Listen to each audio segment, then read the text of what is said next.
भारत की धमाकेदार जीत पर सिर्फ देश ही नहीं, पाकिस्तान में भी चर्चा गर्म है। प्रसिद्ध कृष्णा और मोहम्मद सिराज की घातक गेंदबाजी ने इंग्लैंड को झुका दिया। पाकिस्तान के पूर्व क्रिकेटरों ने इस जीत को चौंकाने वाला कमबैक बताया और भारत की बॉलिंग यूनिट की जमकर तारीफ की।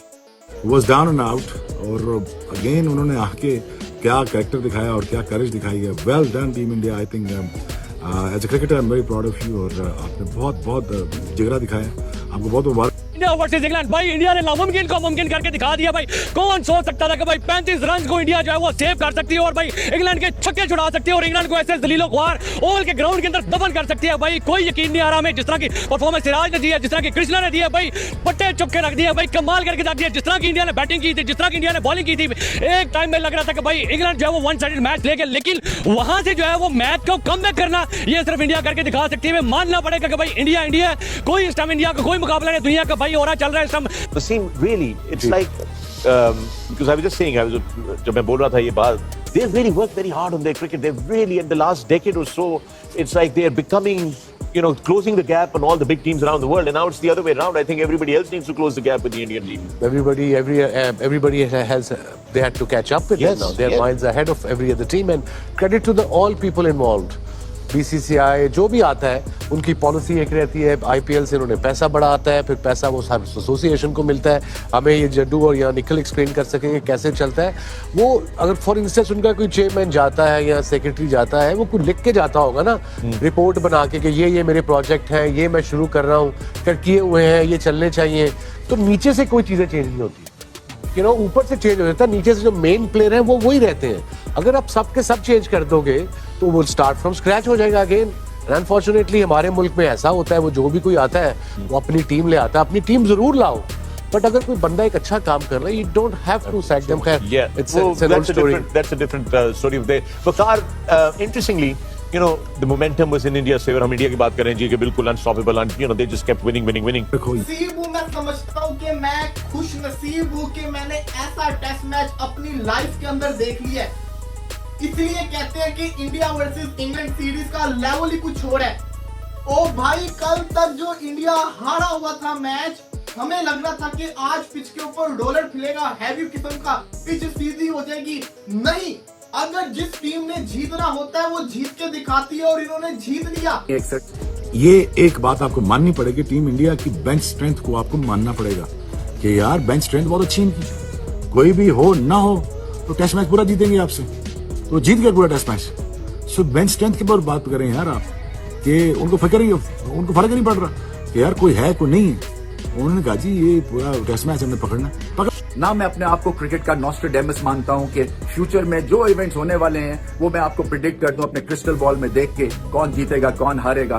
तुक्केबाज भी नहीं हूं, मगर पहले दिन के खेल के बाद जो मेरी एनालिसिस है वो साफ सुथरी थी और प्रिडिक्शन मेरी यही थी कि कुछ भी हो जाए इंग्लैंड ये मैच नहीं जीत सकता, इसलिए कि सिलेक्शन बहुत ही बेकार की थी तो इनका बचना डिफीट से बड़ा मुश्किल हो गया था। मगर मोस्ट इंपॉर्टेंटली मैं गट फीलिंग पे अभी भी काम करता हूं और थैंकफुली गट फीलिंग अभी भी रेलेवेंट है, क्योंकि इतनी ज्यादा कोशिश की गई है इस गेम ऑफ क्रिकेट में, इसको इतना ज्यादा बारीकियों से परखने की कोशिश अब की जाती है। डाटा एनालिसिस होते हैं और फिर एंगल्स की बात की जाती है और फिर सर्टन बॉलर्स का ऑपोजिशन के सर्टन बैट्समैन के खिलाफ क्या रिकॉर्ड है, उसके बेस पे सिलेक्शन आजकल कई दफा बन जाती है। और सीधी सादी जो एक चीज होती है उसको कई दफा इतना ज्यादा हम ओवरलोड कर देते हैं विद डेटा विद एनालिसिस के पैरालिसिस में चले जाते हैं। थैंकफुली गट फीलिंग, जिसने टॉप क्वालिटी की क्रिकेट खेली हुई है उसको आइडिया मैं क्या बात कर रहा हूं, क्योंकि आपको एक अंदाजा हो जाता है कि ये चीज क्या होने वाली है, क्योंकि आप इतनी दफा ऐसी सिचुएशन से गुजर चुके होते हैं कि आपको आइडिया हो ही जाता है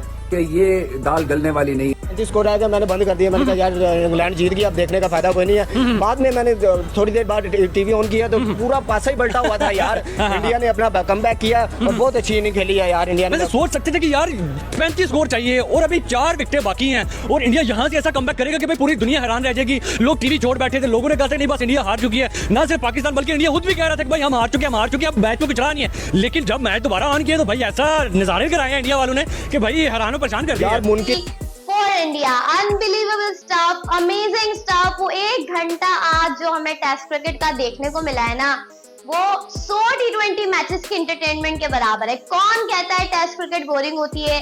credit goes to India and England. ये 1 घंटे में इतनी जान लगाई है दोनों टीम्स ने और आखिर में इंडिया ने बाजी मार ली। Mohammad Siraj, I want to salute this guy because of his determination, because of his all the hard work he had done in whole series.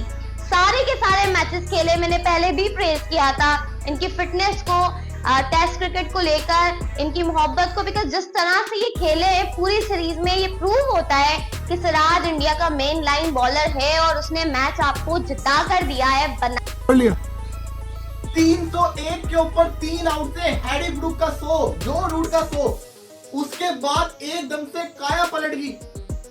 Test cricket ने आज अपने हिटर्स को भी अपने से मोहब्बत करवा दी होगी।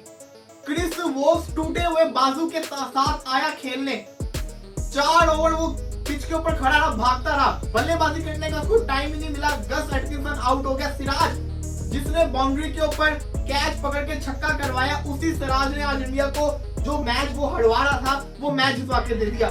23 विकेट लेके गया इस सीरीज के अंदर। यार इतना बड़ा मैच आज के दिन हमें था कि 4 से 5 ओवर में इंग्लैंड खत्म कर देगा, जेमी स्मिथ आके मारेगा। आते साथ ही पहले 6 मिनट के अंदर जेमी स्मिथ आउट होता है। 34 चाहिए होता है इंग्लैंड को, 4 चाहिए होता है इंडिया को। ओ भाई वो 34 अजाब बन जाता है, 340 बन जाता है। 1 घंटा पूरा लगा इस मैच को खत्म होने के अंदर। इतना प्रेशर, फिर भी क्राउड आया हुआ, इतना शानदार किस्म का मैच। मैं कहता हूँ ऐसे 100 T20 मैचेस इस टेस्ट मैच के ऊपर कुर्बान। इस सीरीज के अंदर 2 एक ऐसे टेस्ट मैचेस मिले जिसने टेस्ट क्रिकेट से लोगों को मोहब्बत करवा दी है। एक जडेजा वाला और एक ये।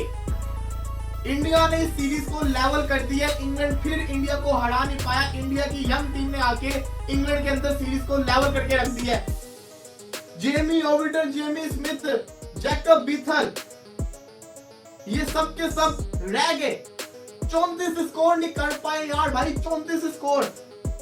तारीफ बनती है मोहम्मद सिराज के ऊपर, प्रसिद्ध कृष्णा की, जितनी इनको मार पड़ी थी उसके बाद जिस तरीके से, यार तुम खुद सोचो किसको उम्मीद हो सकती है। एक टीम के 2 बंदों ने सेंचुरियां की हो, 301 पे उनके 3 आउट हो, हैरी ब्रूक आउट होता है, तब भी किसी को उम्मीद हो सकती है? नहीं थी उम्मीद। ये तो मेडिकल हुआ है। कल हम एक ही बात कर रहे थे, कोई मेडिकल इंडिया को बचा सकता है, और मेडिकल हो चुका हुआ है। जिस तरह से आज भारत ने नामुमकिन को मुमकिन कर दिखाया है वो काबिले तारीफ है। एक वक्त ऐसा लग रहा था कि मैच हाथ से निकल गया है। महज 35 रन बच रहे थे और लग रहा था कि टीम इंडिया करारी हार का सामना करेगी। लेकिन फिर जो पलटवार हुआ, खासकर भारतीय गेंदबाजों की ओर से, वो किसी चमत्कार से कम नहीं था। 2 शतक झेलने के बाद भी जिस धैर्य और जुनून के साथ प्रसिद्ध कृष्णा और मोहम्मद सिराज ने वापसी की, वो लाजवाब था। दोनों ने गजब की गेंदबाजी की और अपनी धारदार स्पेल से इंग्लैंड की पूरी टीम को झुका दिया। इंडिया ने न सिर्फ मुकाबला जीता, बल्कि इंग्लैंड के आत्मविश्वास को भी तोड़ दिया और सीरीज को बराबरी पर ला खड़ा किया। जहां एक समय ये लग रहा था कि भारत इस सीरीज को हार जाएगा, वहीं अब जिस तरह से टीम ने जीत दर्ज की है, वो वाकई सलामी के काबिल है। आपको इन गेंदबाजों की परफॉर्मेंस कैसी लगी? नीचे कमेंट में जरूर बताएं।